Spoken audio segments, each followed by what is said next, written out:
Shalom, salam sehat bagi kita semua, sahabat yang baik hati. Marilah kita merenungkan firman Tuhan, marilah kita berdoa. Kasih karunia dan damai sejahtera dari Allah Bapa dan dari anaknya Tuhan Yesus Kristus kiranya menyertai kamu sekalian. Amin. Firman Tuhan bagi kita hari ini dari Galatia 6 ayat 1. Demikian firman Tuhan.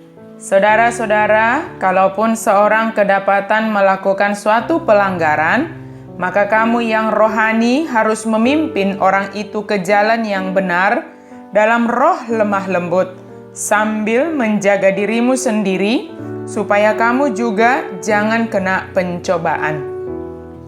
Memimpin dalam roh lemah lembut.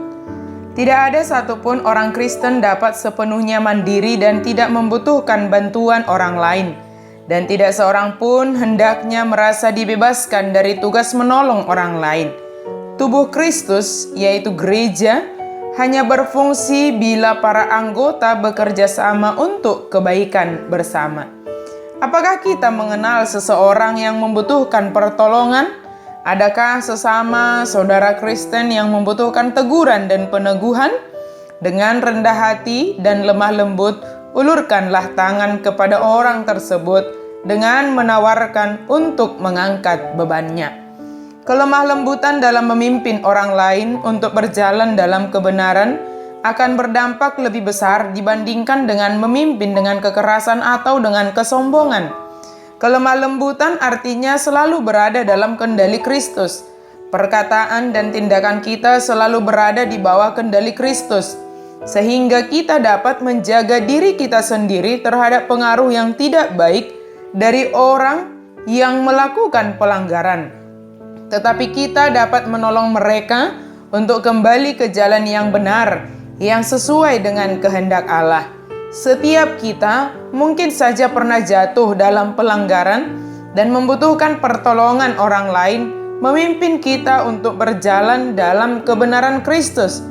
Ketika pertolongan itu datang, maka mari sambut dengan hati terbuka, supaya kita dapat meninggalkan pelanggaran-pelanggaran yang kita lakukan dan berjalan sesuai dengan kehendak Allah.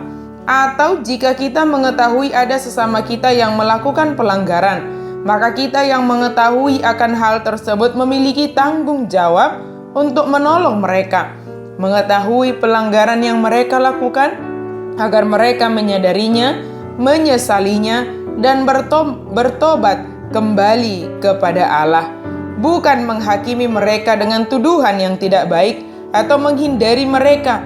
Justru dengan tindakan demikian mereka dapat semakin dalam melakukan pelanggarannya. Sahabat yang baik hati, kita yang mengetahui hal yang baik memiliki tanggung jawab untuk menuntun sesama kita yang tidak mengetahui jalan kebaikan. Dengan hati yang penuh kelemah lembutan akan berdampak kepada mereka dan memudahkan orang yang melakukan pelanggaran untuk mengerti apa yang kita katakan.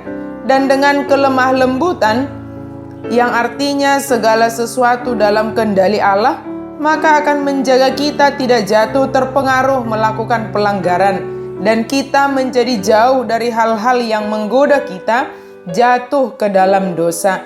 Karena itu tugas dan tanggung jawab kita adalah mengingatkan setiap orang yang jatuh melakukan pelanggaran dengan kelemah lembutan, mengingatkan, memimpin orang yang melakukan kesalahan supaya mereka menyadarinya, dan metode atau cara kita sangat menentukan apakah yang kita katakan itu boleh diterima atau boleh berpengaruh terhadap orang tersebut. Maka mari kita menjadi orang yang lemah lembut di dalam setiap perkataan kita, baik ketika kita mengingatkan orang yang bersalah, baik ketika kita menasihati orang yang melakukan pelanggaran.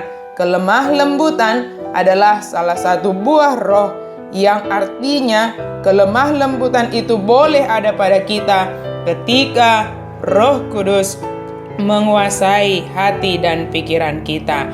Maka mari kita tetap berada dalam kendali Allah, bahkan dalam memandang sesama kita dan memimpin mereka ke jalan yang benar.